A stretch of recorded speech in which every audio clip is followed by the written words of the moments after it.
ओम श्री परमात्मने नमः। भजन किसका करें? पार्ट 6।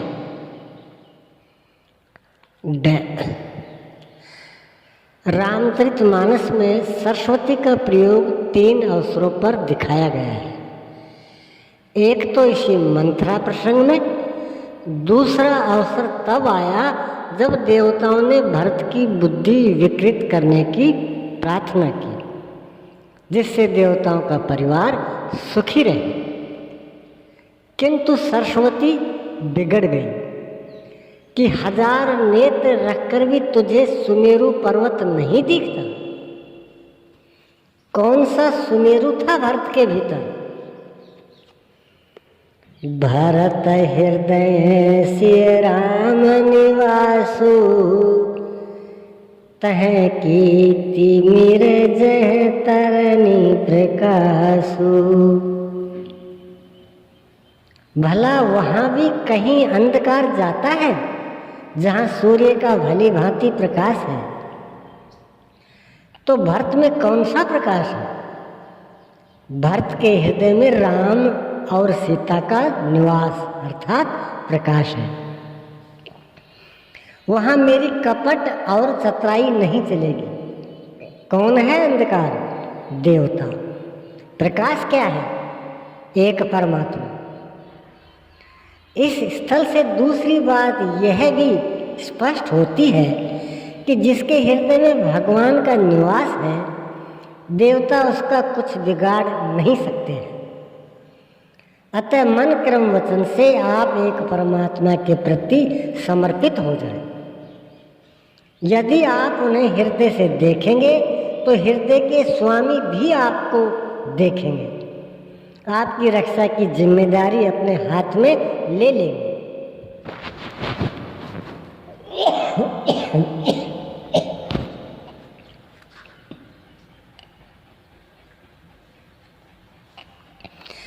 तीसरे अवसर पर हम सरस्वती को कुंभकर्ण के पास जाते देखते हैं। उसकी तपस्या से संतुष्ट होकर ब्रह्मा वर देने पहुंचे। ब्रह्मा ने विचार किया कि यह दुष्ट कुछ भी न करे, केवल बैठकर भोजन ही मात्र करे तो यह संसार उजड़ जाएगा। अतः शारद प्रेरिता सुमति फेरी, मांगे सी नींद मास सटकेरी। सरस्वती को बुलाया, उसकी बुद्धि विकृत करा दी और 6 महीने की नींद मांग बैठा। कुंभकर्ण में सरस्वती का प्रवेश उसकी मृत्यु का कारण बना।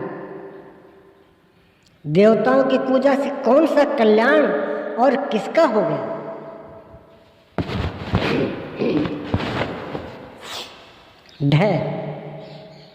वर्तमान समय में समस्त देवताओं में से 3 देवता अधिक श्रेष्ठ माने जाते हैं, ब्रह्मा, विष्णु और महेश। महाराज मनु घर द्वार छोड़कर तपस्या करने नैमिषारण्य पहुंचे और चिंतन में लग गए। उनका लक्ष्य क्या था? वे उपासक किसके थे? वे मन ही मन विचार कर रहे थे, शंभु बिरंची विष्णु भगवान, उपजहि जासु अंश ते नाना। वे भगवान जिनके अंश मात्र से अनेकों ब्रह्मा, विष्णु और शंकर पैदा होते हैं। ऐसे ही प्रभु सेवक बस है। ऐसे भगवान भी सेवक के वश में होते हैं, सेवक के लिए उपलब्ध रहते हैं। तो मैं उन्हीं का भजन करूँगा, वे मेरी अभिलाषा पूरी करेंगे। मनोचिंतन में रत हो गए। साधना में कुछ विवेक आया, साधना कुछ सुदृढ़ हो चली, तहाँ देवता लोग पहुँचने लगे। विधि हरिहर तप देखी अपारा, मनो समीप आए बहुबारा। मांगहु बर बहु भांति लोभाए, परम धीर नहीं चलहि चलाए।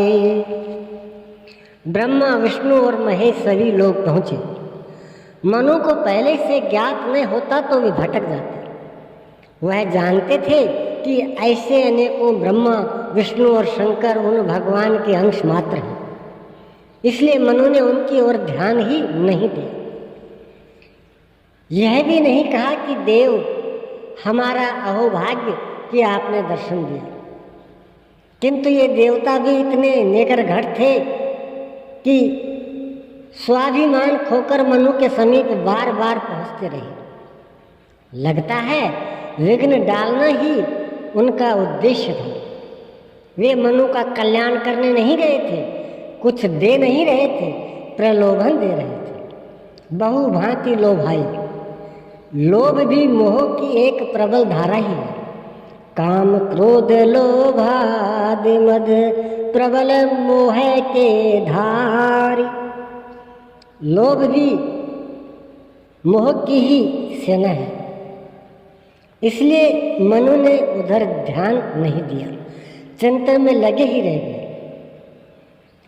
अस्थि मात्र हो ही रहे शरीरा, तदपि मनागमन ही नहीं पीरा। हड्डियों का कंकाल मात्र रह गया, फिर भी मन में लेस मात्र पीड़ा नहीं थी। वे प्रसन्न थे, उनकी लव लगी थी और चिंतन संतोषजनक हो रहा था।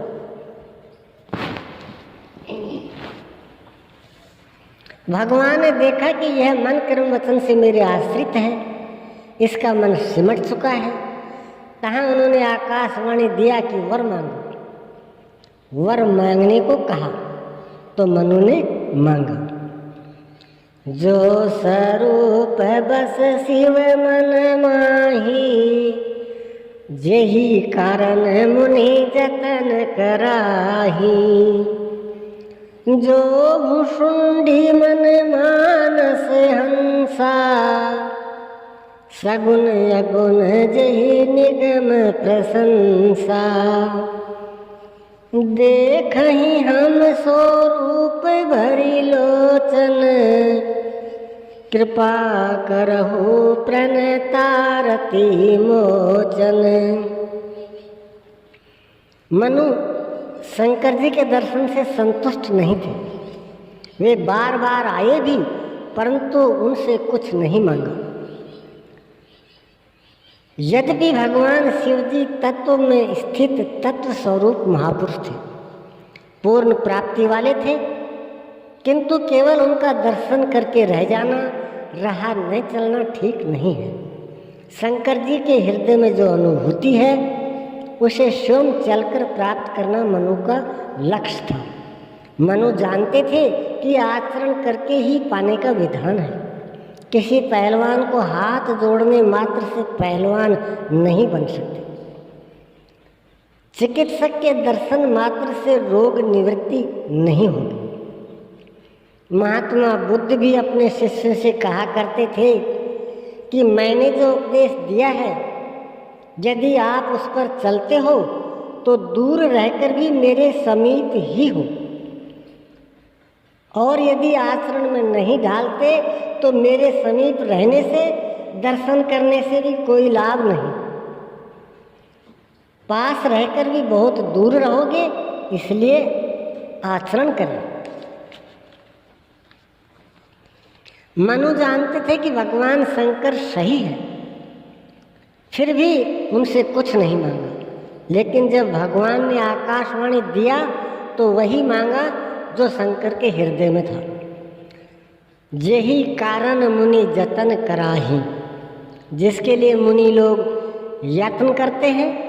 आजकल किसी मुनि के ऊपर विंध्यवासिनी आती है तो किसी के ऊपर हनुमान जी, कोई कहता है यक्षिणी सिद्ध कर रहे हैं।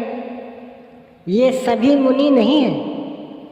वह मुनि अभी मुनि नहीं है जो उस परम तत्व परमात्मा के लिए यत्न नहीं करता हो। अभी वह बहका हुआ है, प्रत्याशी है। मनु की कामना पर भगवान प्रकट हुए।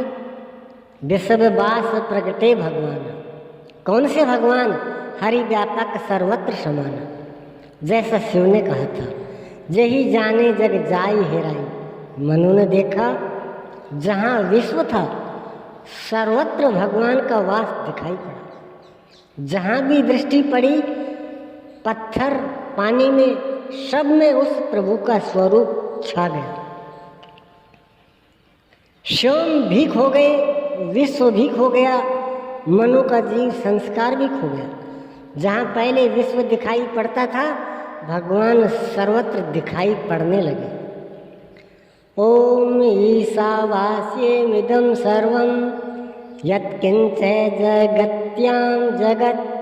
इसी अवस्था को जिन जिन महापुरुषों ने पाया, सब ने इसी निर्णय को दोहराया कि जो कुछ दिखाई सुनाई पड़ता है सर्वत्र ईश्वर का वास है, फिर भी हम नहीं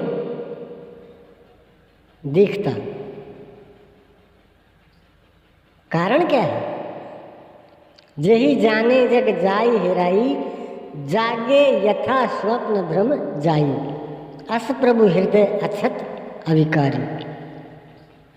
वह राम केवल भक्त के हृदय की वस्तु है, बाहर नहीं। आपके हृदय में भी वह है, किंतु प्रसुप्त है।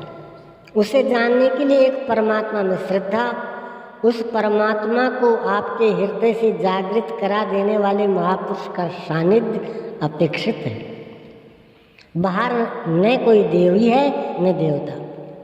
बाहर की वस्तुएं पूजोगे तो कल्याण कदापि नहीं होगा और वस्तु भी कभी नहीं पाओगे। रामायण का यही निर्णय है।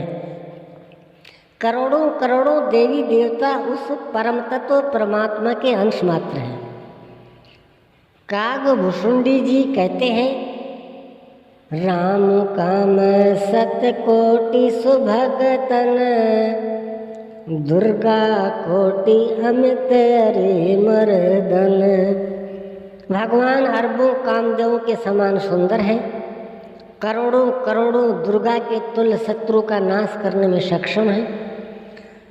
शारद कोटि अमित चतुराई, अनंत कोटि सरस्वतियों के समान वे चतुर है। विधि सत कोटि सृष्टि निपुणाई, अरबों ब्रह्मा के समान सृष्टि रचना में निपुण है। विष्णु कोटि सम पालन करता, रुद्र कोटि सत संहरता। पालन करने में करोड़ों विष्णु के समान और संहार में अरबों रुद्र के समान है। करोड़ों इंद्र के समान उनका ऐश्वर्य है, अरबों कुबेर के समान धनवान है और अरबों कामधेनु के समान इच्छित पदार्थों को देने में सक्षम है। करोड़ों करोड़ों सूर्य भी जिनके सामने जुगनू के समान है। फिर भी हम पूजा सूर्य की करते हैं, प्रभु की नहीं। आप उस मूल को क्यों नहीं पकड़ते जिसके ये सभी नगण्य अंश मात्र हैं? तुलसी मूल ही से ये फूलई फलई अघाई। मूल की सेवा करेंगे तो फल, वृक्ष, पत्ते, फूल, टहनी सब आपके हैं, और पत्ते पत्ते दौड़ते रहेंगे तो वृक्ष से अर्थात मूल परमात्मा से भी हाथ धो बैठेंगे। देवताओं में, पत्थर में, पानी में, पशु और पक्षियों में कल्याण के नाम पर अमूल्य समय नष्ट नहीं करें। किसी पर एहसान नहीं, स्वयं अपना उद्धार करें। ओम श्री सद्गुरुदेव भगवान की जय।